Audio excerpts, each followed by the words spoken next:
Hi friends, welcome back to my YouTube channel. মই আজি এবিধ শাকৰ ভাজি আপোনালোকক বনাই দেখাবলৈ লৈছোঁ। যিবিধ শাক সচৰাচৰতে সকলোৰে বাৰীত যিহেতুকে থাকেই, এই শাকবিধ খুব ঔষধি হয়। সেই শাকবিধৰ মই আজি আপোনালোকক ভাজি বনাই দেখাবলৈ লৈছোঁ। শাকবিধ আমি যিহেতুকে পননুৱা শাক বুলি কওঁ। অইনফালে নাম বেলেগো হ'ব পাৰে। যদি আপোনালোকৰ ফালে বেলেগ হয় কমেণ্ট কৰি আপোনালোকে জনাবচোন আপোনালোকৰ ফালে কি নাম হয় এই শাকবিধৰ। মই আজি আপোনালোকক পননুৱা শাকৰ ভাজি বনাবৰ কাৰণে মই দেখিছে বুট মাহ লৈছোঁ, পিঁয়াজ, জলকীয়া, নহৰু, আদা সকলো মই কাটি লৈছোঁ। মই পননুৱা শাকখিনি ভাল ধৰণে চফাকৈ ধুই কাটি লৈছোঁ। এই আপোনালোকে দেখিছে। এতিয়া আপোনালোকে চাব মই কেনেধৰণে প্ৰস্তুত কৰোঁ। তাৰ কাৰণে মই ষ্ট'ভৰ ওপৰত কেৰাহীখন পাতি লৈছোঁ। কেৰাহীখন গৰম হৈ অহাৰ লগে লগে মই তাত দিছোঁ মিঠাতেল। মিঠাতেলখিনি এয়া চাওক লাহে লাহে গৰম হৈ অহাৰ লগে লগে মই তাত পিঁয়াজ, আদা, নহৰু আৰু মই জলকীয়াখিনি দি দিছোঁ। দি অলপ সময় ভাজিব লাগিব। এনেদৰে মই যিধৰণে দেখাইছোঁ সেইধৰণে ভাজিব। তাৰ আগতে যদি আপোনালোকে মোৰ চেনেলটো ছাবস্ক্ৰাইব কৰে তেতিয়া চেনেলটো ছাবস্ক্ৰাইব কৰিব আৰু কাষত যিটো বেল আইকন আছে সেই বেল আইকনটো প্ৰেছ কৰিব।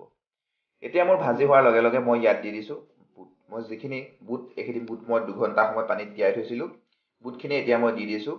যদি পননুৱা শাক আৰু বুটৰ লগত ভাজে তেতিয়া খাই বেছি ভাল লাগে। এনেই ভাজিলে ইমান টেষ্টি নহয় শাকটো, সেইকাৰণে মই বুটৰ সৈতে ভাজিছোঁ। তাৰপাছত ইয়াত মই দিছোঁ এচামুচ নিমখ।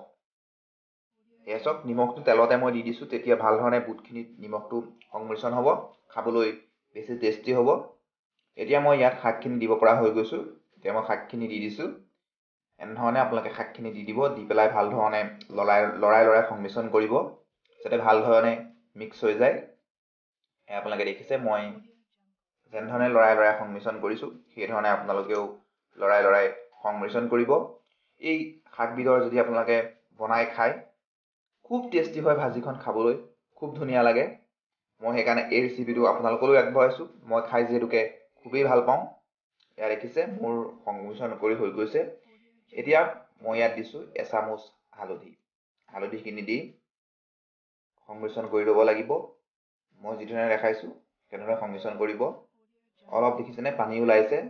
শাকৰ যিহেতুকে পানী অলপ ওলায়, সেই পানীখিনি ভাল ধৰণে শুকাবলৈ দিব লাগিব। তাৰপাছত ইয়াত মই দিছোঁ আধা চামুচ কাশ্মীৰী ৰেড চিলি পাউডাৰ।